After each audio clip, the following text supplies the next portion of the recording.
Coming up, she's hit the big time in the musical Wicked. See how Savannah Stevenson's faith fits into her career as a performer.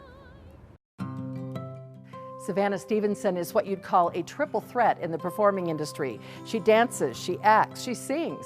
Her big dream? To solo with the Mormon Tabernacle Choir. But for right now, the British beauty is having the time of her life, in her career and personally.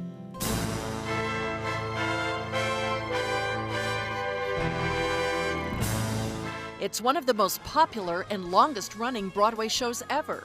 I went along and after a series of auditions, they put you through quite a lot. Meet Savannah Stevenson. I love her because she's so much fun. She's kind of the full spectrum. She's into her second year starring as Glinda in London's West End production of Wicked, doing 8 shows a week. You know, they have a falling out. She goes through a lot, and I love that journey that I get to make every night. But there's someone else she loves. We met because I was over in Utah. His name is Nate Copier. And we just started dating. Almost 2 years now, FaceTiming every day and traveling between continents every 2 months. We'll just have a little look. Their wedding day is April 17th.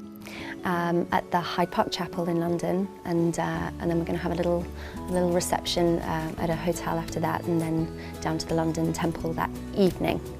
But she came here. I wanted to make sure that I had absolutely nothing like the gorgeous costumes I wear in the show as Glinda. To find the perfect dress. Oh my gosh, my dress is hung up in there. It's making me nervous. And she says she's got the perfect guy. And he's just kind. He's a really kind person, and I can see how he is with his family. He's kind to them. For Savannah, a temple marriage means everything. I think it's beautiful, and then obviously that's just the beginning. It's going to go on, and hopefully our relationship will go on and grow, and with that at the centre.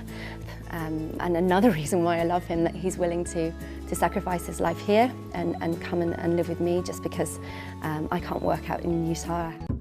Savannah's talent took years to develop. After training as a teenager at some of London's most prestigious acting schools, a variety of roles came along. She even met and performed for the Queen. One of my most favourite things that I've done is I was the understudy to Scarlett O'Hara in Gone with the Wind.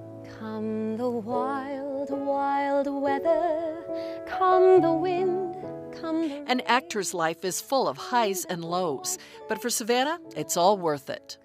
I love being an actress because I love taking people on a journey. I love moving people, hopefully. I love changing people, telling people stories. In some ways, it's hard to be a Christian and be an actor. A lot of the work that's out there in the industry is, not to a standard that I necessarily want to involve myself. I've had to learn to not cross those lines because it's not worth me feeling like I've compromised my own self.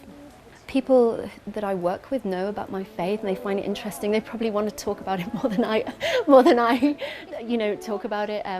But for now, her attention is on their wedding and the future. Yeah, I'm excited to be a wife. It's going to be awesome. I just hope to keep working. I hope to do work that I'm proud of, and that's my sort of main goal.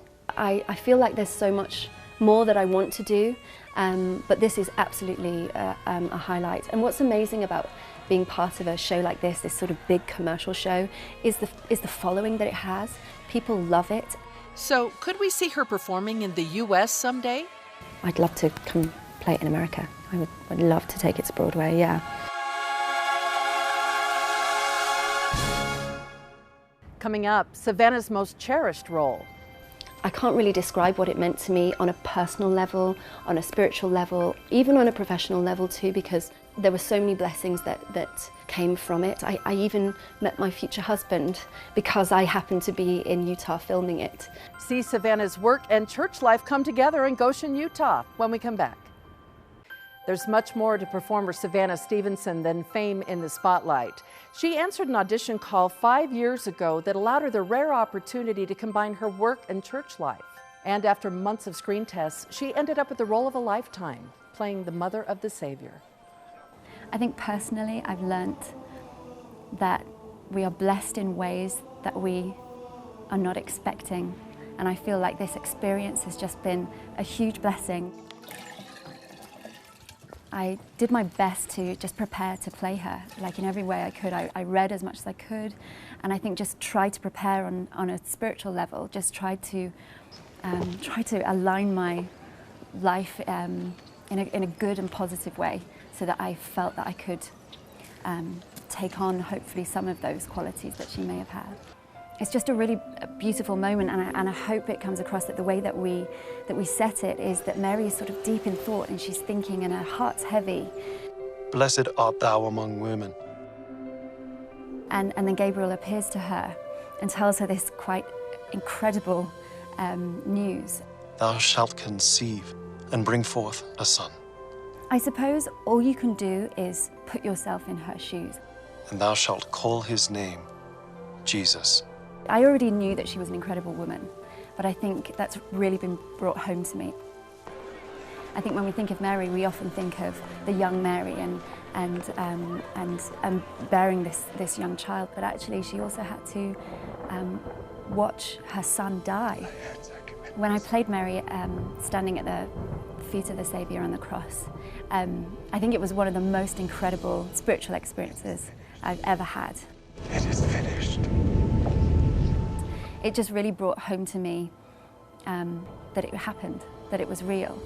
And as much as it's heartbreaking and awful, it also makes me realise that he died for me. He died for everybody in a marvellous purpose, and then he rose again.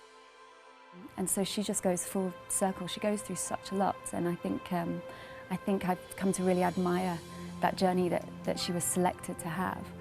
I think it's impacted my relationship with Jesus Christ in a huge way, and I feel like this experience has just been a huge blessing, that now whenever I read the scriptures I can see that in my mind, and I hope that that's what other people will now have from us making these Bible videos, that they will have that visual in their minds too and help bring it to life.